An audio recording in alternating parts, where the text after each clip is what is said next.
Hey guys, I don't think I've made a YouTube video for a little while, but yeah, anyway, bit of a mess this morning, but then every morning I'm a bit of a mess, so it's on brand really. But yeah, anyway, pajamas still. I've not bothered getting ready today because I have nothing to do other than a phone appointment with the job centre, because I'm being switched over from the ESA benefit to the universal credit benefit. I've been dreading this for a long time, for years, since they first brought in the universal credit, really. But I've been lucky up until now to kind of avoid being switched over, I guess. So yeah, I've been quite lucky there. But a couple of weeks ago, well, before Christmas, just before Christmas, me and John, my partner slash carer slash we're not sure what's happening still. But yeah, anyway, we both got a letter from Job Centre because we're on a joint claim for ESA. We both got the letter about the switchover, warning us that if we didn't switch over by a certain date, that it could affect our ESA payments and stuff like that. So we were like, yeah, let's get on that after Christmas and get that sorted and get switched over. So we've started that process a couple of days ago. And today we have interviews with the job centre people to talk about this and get us switched over and do all of that. Excuse any noise you can hear, any banging. My neighbours are being quite noisy today. But yeah, so the problem is with the appointments.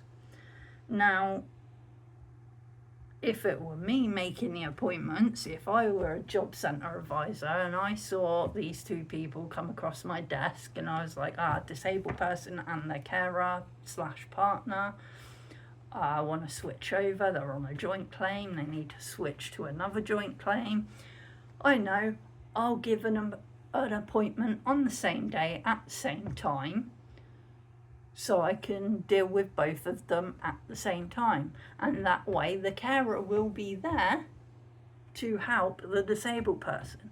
Now that's what I would do, you know? That seems the simplest, easiest option, and it seems like the best option for the clients, really, doesn't it?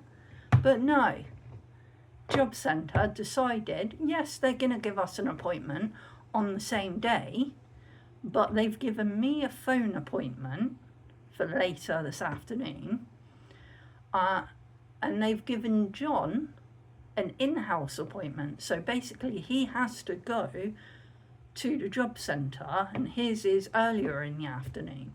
So basically John's going to be away at the job centre dealing with his stuff, and then I'm going to be here on my own trying to deal with a phone call about benefits. Now, for one, I struggle with phone calls and messaging and emails and stuff like that. I struggle keeping up with it. I struggle with phone calls because, again, social anxiety, and especially important phone calls like talking about benefits and job centre and stuff like that, you know, and the DWP. And because if I mess it up, if I mess this interview up, it could mess up not only my benefit payments but also John's benefit payments. So I'm freaking out a little, thinking, yeah, I'm gonna mess the phone call up, because I'm going to say something wrong or do something wrong on the phone call, or I'm going to misunderstand something that is asked of me during this phone call, and I'm going to mess it all up. So I'm extremely worried about that. As well, during this phone call, I have to deal with lots of different pieces of paperwork, things to prove my identity and address and stuff. And other information about my other benefits, about my council tax, about everything, about how much money do I get a month and how much of that money goes out on bills and on food, and how much do I pay for rent. It seems endless, the amount of information I need to provide. And the amount of paperwork, and I get confused with paperwork. I get confused with numbers. I'm, as well as autistic, I am dyspraxic, dyslexic, and dyscalculia. I believe that's what it's called. It involves more of numbers and calculations than, whereas dyslexia is more about letters, I believe. But yeah, anyway, I have learning difficulties, learning disabilities, whatever you want to call it, learning differences. So I'm going to struggle greatly with all the paperwork and stuff. Luckily on my desk over here, I'm not going to show it on camera because, again, important information. Don't share your important information like your address, phone number, birthday, any of that stuff online. But yeah, luckily I have the paperwork I am going to need. John has sorted it out for me. He's also written a handy list for me of all the information I'm going to need about like our finances and stuff like that, which is really handy. And he's written it in big clear letters for me so I can see it properly with my eyesight. Yeah, and I've now got to try and do this phone call on my own without my carer present. And it is scary as hell. Now, to me, it just seems silly the way they've done it. They're interviewing us on the same day. So why didn't they ask us both to come into the job centre, or at least do a phone call for both of us, a phone appointment, one phone appointment, and we put it on loudspeaker, and me and John can sit here and deal with it and done. But no, they've chosen to do it the difficult way, the way that will freak out their disabled client the most. But I guess in a way, I suppose they do it that way deliberately, maybe as a kind of test, kind of testing me to see if I can manage this phone call on my own. Because they do, apparently. I know they do it with Pip. They set you like with. I remember with Pip, they gave me the Pip appointment, the assessment appointment, for I think it was like up country somewhere in the middle of nowhere. I had no clue where the place was. I had no way of travelling to it. I think it was like Gloucestershire or something.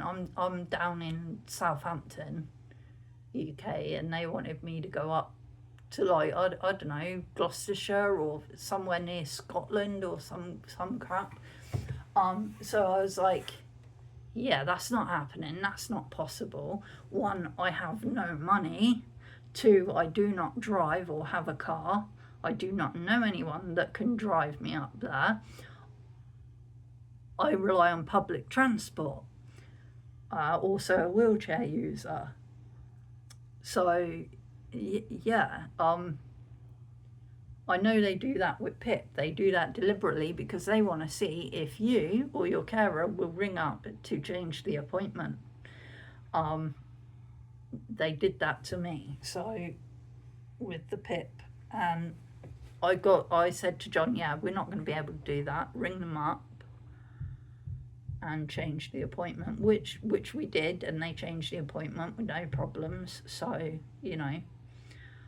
but I do think that DWP and Job Centre and PIP and the benefit system and social care system and stuff, I do think they do these things deliberately, make appointments that are miles out of your way that you're not going to be able to get to, just to see if you'll ring up and change the appointment, or to see if you'll try and make the appointment anyway, or the fact that they know you're not going to be able to make the appointment, so when you don't turn up, they can say, oh, well, you didn't turn up, so we're going to cut your benefits now. I do think there is a bit of deception and a bit of underhandedness with the social care system and with the benefit system with disabled people and stuff like that. I do think that. But hopefully, because John's prepared all the information I need, my phone's fully charged, I have my computer here, I have fidget toys up the wazoo, like literally fidget toys everywhere. I have my new Cloud9 fidget hoodies. So yeah, I should be okay. It should go smoothly. One good point about the whole thing, though, is that both me and John have the same advisor, which is going to make it a little bit easier, I suppose. And maybe they've done it that way deliberately as well. I don't know. Or maybe they just want to talk to us separately because John's the carer and they want to talk to him as the carer, maybe. I don't know. But hopefully it should go fine. I mean, having the same Job Centre advisor, that should be, because John's got to take a lot of paperwork as well. I've had to photograph a lot of the paperwork I've got, so that I can send it to, I guess they want me to send it to them during the phone call. Maybe they'll give me a link or something to click on, email me something that I can click where I can send the photos to. Maybe I don't know, that might be something I'm going to struggle with for definite. I'm not sure how that works, because we read the online, you can log into your account, make an account and log in for Universal Credit, can't you? And we've had to do that. We've done that, and I've read everything there is to read on that account, and nowhere does it say anything about how I'm going to be sending these photos. It just says take photos of these bits of paperwork we need. I'm like, okay, then what am I going to do with them photos? There's no explanation about that. I think they did say about sending it to them, but they didn't say how or when or anything, so it's a bit like I'm not sure what I'm supposed to do that. I'm sure they'll explain it all on the phone to me, most likely, but still it's like an air of mystery, and that doesn't help someone on the autistic spectrum. We need to know everything that's going to be going on before it's going to be going on, so we can prepare properly for it. So I think Job Centre needs to sort that out on the UC accounts. Give you all the information properly, I mean, because us autistic people, we struggle to read between the lines, We miss social cues. we get confused very easily when a lot of information is chucked at us really fast like this.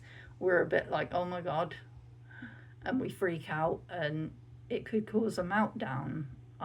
So that's something I'm trying to avoid, is a meltdown and a shutdown. I've had a few of them recently, and I don't really want to have another one.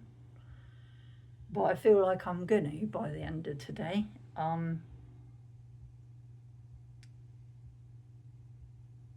But yeah, and also I've got to give loads of information about my physical disabilities as well. And there was a slight questionnaire on the UC account, and that I had to fill in. I think it was about collecting information for demographic, or I don't know, consensus or something. I'm not entirely sure. I don't fully understand it all properly, really. But it was a really stupid question. I think I posted about it on my Facebook. But yeah, it was something about, what do you have disabilities? If so, which ones affect you the most? And then it had a list of all different physical, mental health disorders, physical disorders and disabilities, sight impairment, hearing impairment. It had neurological disorders on there. It had loads of different disabilities, disorders and whatever on it, and it said pick only one. And I was looking at it and thinking, which one am I going to pick? Because there was probably only 2 or 3 items, 2 or 3 conditions on that list that I do not have. But there were like several others that I do have. And I was looking at it and I was thinking, well, which one of those affect me the most? That's difficult to say, because all my conditions overlap with each other and they trigger each other, and I struggle on a daily basis with them. And if we're going on a mount, then my mobility affects me just the same as my learning disabilities, that disables me just the same amount, so if we're going by amount, then all of my disabilities, I'm going to tick every one of those freaking boxes, apart from the ones I do not have, obviously. So I was like, I got really confused and frustrated with that question because I didn't know how to answer it. But then at the bottom there was an answer that said prefer not to say.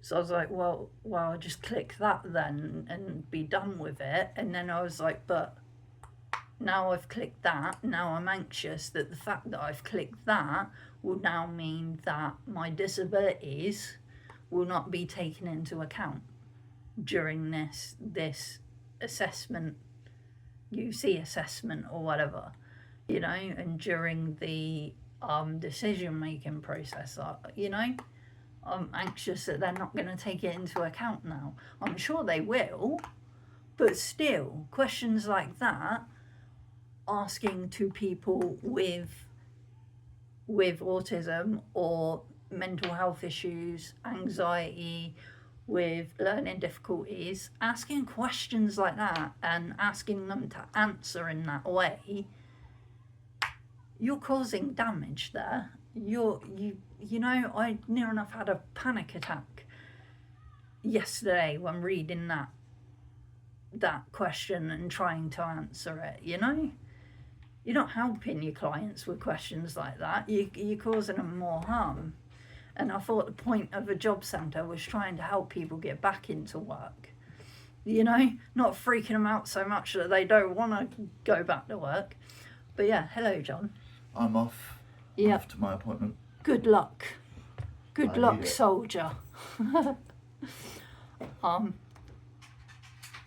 But yeah, off John goes with his headphones on. Hopefully he'll do okay. Now his appointment, I believe it was at 12:10, mine's at 2:55. So, and you might be thinking, but surely John will be there with you because his is earlier, yours is later. By the time he gets to town and finishes with this appointment and then gets the bus back here, I'm probably going to be midway through my phone call, my appointment on the phone, or I'm going to be just about finished with it, you know. Because John chats a lot. John's very chatty, not being mean to him. He likes to chat. You know, he's a very talkative person. He's a bit of a social butterfly, you know. He likes to chat to people. And he likes to make sure he's explaining things correctly. And when he gets anxious, he overthinks, over-explains, gets confused, goes round in circles, tries to explain everything using analogies because that's easier for him to understand, you know. And of course, a lot of people with a lot of neurotypical people don't always understand the analogy thing. So they get confused sometimes with him. So they have to keep re-questioning him, and yeah, he gets a bit confused and then it goes round in circles a little bit.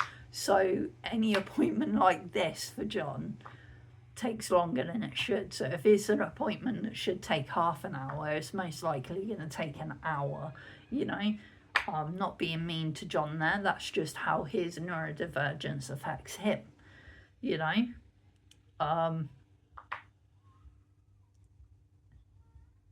But yeah, so hopefully this will all go well.